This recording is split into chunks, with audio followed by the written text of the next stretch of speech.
آپ جھوٹ سے کام نہ لیں. آپ یہ بتائیں کہ ہمارے اکابر نے کہاں لکھا یا کہاں بولا کہ ہم حدیث کو نہیں مانیں گے اور امام ابو حنیفہ رحمۃ اللہ علیہ کے قول کو ہی مانیں گے. کسی جگہ لکھا ہو یا کسی جگہ بولا ہو، اس کا حوالہ دیں آپ ان الفاظ کے ساتھ. میں بالکل الفاظ کے ساتھ بھی حوالہ دوں گا، اور میں نے آپ سے یہ کہا تھا کہ آپ کو اگر میں حوالہ دے دوں گا تو کیا آپ حدیث کو فوقیت دینا شروع کر دیں گے؟ بڑی عجیب و غریب بات ہے، بڑی عجیب و غریب بات ہے. مفتی طارق مسعود صاحب کے ایک بیان پر میں کمنٹس کرتے ہوئے میں نے ایک ویڈیو بنائی ہے، رفع دین منسوخ ہوا یا نہیں. اس میں نے 3 طلاق کے بارے میں بھی اور اس طرز گفتگو پر کچھ کمنٹس کیے ہیں جو کہ مفتی طارق مسعود صاحب بعض مرتبہ حدیث کو اگنور کرتے ہیں. اچھا، مفتی طارق مسعود صاحب کیا بلکہ احناف اکثر جب کوئی مسئلہ صحیح حدیث سے ثابت ہو لیکن ان کے یہاں امام کا عمل اس پر نہ ہو، تب وہ یہ کہہ دیتے ہیں کہ یہ تو منسوخ ہو گئی ہے.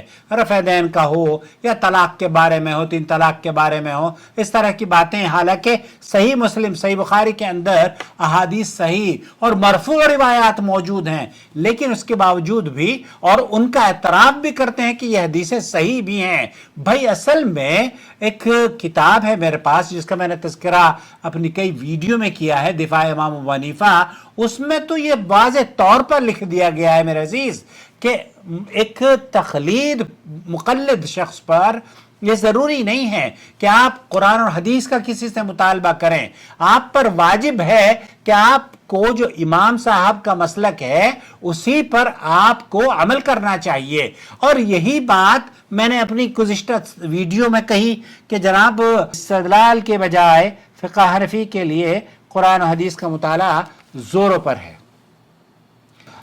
بہت سارے احناف ہیں، ان کے علماء نے اس طرح کے جملے لکھے ہیں، تو یہ صاحب کہہ رہے ہیں کہ آپ تو جھوٹے ہیں، جھوٹے. اچھا، میں نے کہا کہ ٹھیک ہے، اگر میں آپ کو یہ دکھا دوں کہ احناف کے علماء نے، یہ احناف کے بڑے جید عالم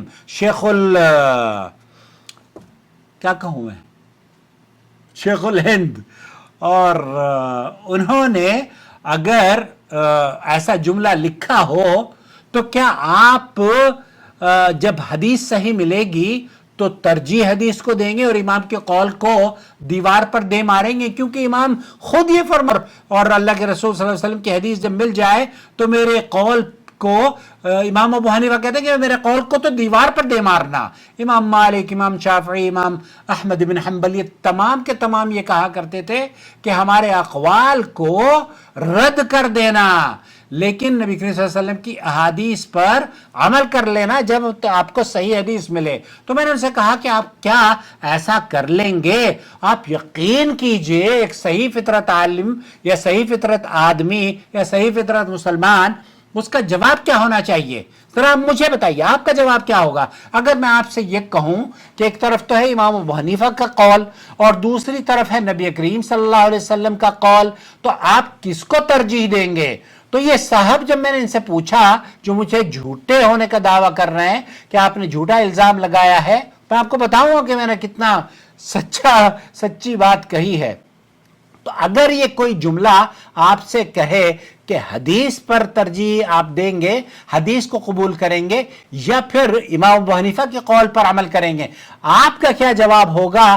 پلیز مجھے کمنٹ میں ضرور بتائیے گا.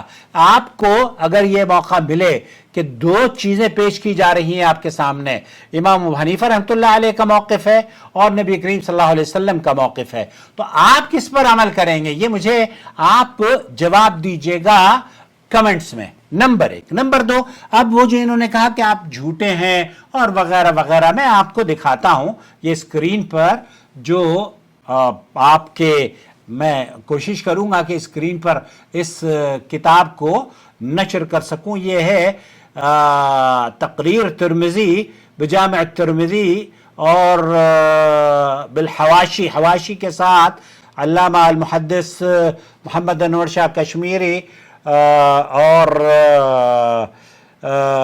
علامہ یہ بہرحال یہ شیخ الہند صاحب کی ہے، اور انہوں نے کیا کہا، حالانکہ میں نے چیٹ جی پی ٹی سے بھی پوچھا تو چیٹ جی پی ٹی نے بھی ریفرنسز نکال کے مجھے دے دیے. بہرحال آپ کو، چونکہ آپ کا ٹائم میں زیادہ نہیں لوں گا، اس تقریر ترمذی میں شیخ الہند صاحب نے یہ جی اب آپ کو میں بتاتا ہوں پیج نمبر 36، پیج نمبر 36. اور آپ بھائی میرے اگر آپ دیکھ رہے ہیں نا مجھے، تو میں اگر آپ کی جگہ ہوتا نا، میں نے تو کہا تھا واللہ، میں نے دارالعلوم دیوبند میں جا کر یہ کہا تھا کہ جب صحیح حدیث مل جائے گی محمد عاقل اپنے اور اپنے آبا و اجداد کے یا کسی بھی بزرگ کے عمل کو چھوڑ دے گا. اور ایسا ہی ہوا. جب میں سعودی عرب میں آیا، میں تبلیغی جماعت میں سعودی عرب میں 10 سال کام کیا ہے میں نے، تو تبلیغی جماعت میں رہا. اور لیکن جب مجھے پتا چلا کہ تبلیغی جماعت میں تو بہت ساری خرافات موجود ہے، حتیٰ کہ میری ویڈیوز دیکھ لیجئے آپ آج کل تو، بلکہ ہمارے یہاں میں نے انٹرویو نقل کیا تھا جس میں انس جو فضائل عمل کے ناشر ہوا کرتے تھے، جو ادارہ اشاعت دینیات جو نظام الدین میں مکتبہ ہے ان کا، ان کے جو یہ بڑی جہاں پر تبلیغی جماعت کے وہ چلتے ہیں نا مرکز کے بالکل سامنے ان کا مکتبہ ہے. تو بہرحال اب انہوں نے بھی تبلیغی جماعت سے توبہ کر لی، اور وہ انٹرویو بھی آپ سن سکتے ہیں. تو اس میں خیر انہوں نے کیا لکھا ہے تقریر ترمذی میں اپنے چشمے کو اوپر کر کے پڑھ لیتا ہوں. وہ یہ کہتے ہیں کہ لکھا کیا ہے صفحہ 36 پر، آپ لے لیں، مکتبہ ہے. مکتبہ کون سا ہے؟ حافظ شکیل میرٹھی صاحب نے اسے مجھے دہلی سے نسخہ کر کے بھیجا ہے. Ashrafi book depot Deoband U P India, تقریر ترمذی، اور صفحہ نمبر ہے اس کا 36، صفحہ نمبر ہے 36. لے لیجئے، اس کو دیوبند سے منگوا لیجئے. اس میں کیا لکھا ہے اب میں آپ کو سناتا ہوں. وہ یہ کہتے ہیں فالحاصل ان المسألة الخيار من مهمات المسائل وخالف ابو حنیفہ فيه الجمهور وكثيرا من الناس المتقدمين والمتأخرين. یہ تفصیل سے انہوں نے لکھا ہے، اور پھر کہا کہ ورجح مولانا الشاہ ولی اللہ محدث الدہلوی، اور پھر اس کے بعد لکھا ہے في رسائله مذهب الشافعي من جهة الأحاديث والنصوص، وكذلك قال الشيخنا مد ظله بترجيح مذهبه. یہاں میں اس کا ترجمہ بھی آپ کو کروں گا. وقال الحق والانصاف ان الترجيح للشافعي في هذه المسألة ونحن مقلدون يجب علينا تقليد امامنا ابی حنیفہ. تقریر ترمذی صفحہ نمبر 36 پر.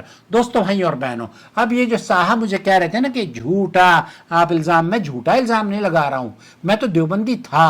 اور الحمدللہ دارالعلوم دیوبند میں جب میں گیا تو انہوں نے کہا کہ آپ تو لگتا ہے سعودی عرب میں جا کے وہاں بھی ہو گئے ہیں. بھائی میں نے کہا جب آپ ہمیں دلیل قرآن و حدیث پر عمل آنکھوں سے دیکھ لیجئے، اور اگر توبہ کی توفیق ہو تو توبہ کر لیجئے. یہ موقف درست نہیں ہے، یہ موقف درست. ہم میرے پاس بخاری شریف بھی رکھی ہوئی ہے، اس میں بھی یہ لکھا ہوا ہے کہ حدیث تو صحیح ہے رفع دین کی، لیکن ہم حنفیہ کہ یہاں رفع دین کے ہم قائل نہیں ہیں. پر جب حدیث صحیح ہے تو قائل کیوں نہیں ہو؟ یہ فیصلہ آپ کیجئے. میں نے تو اللہ کے فضل و کرم سے رفع دین کرنا بھی شروع کیا، اور وہ مذہب جسے دیوبندی مذہب ہم بہت دنوں تک عمل کیا ہے میں نے الحمدللہ 30 سال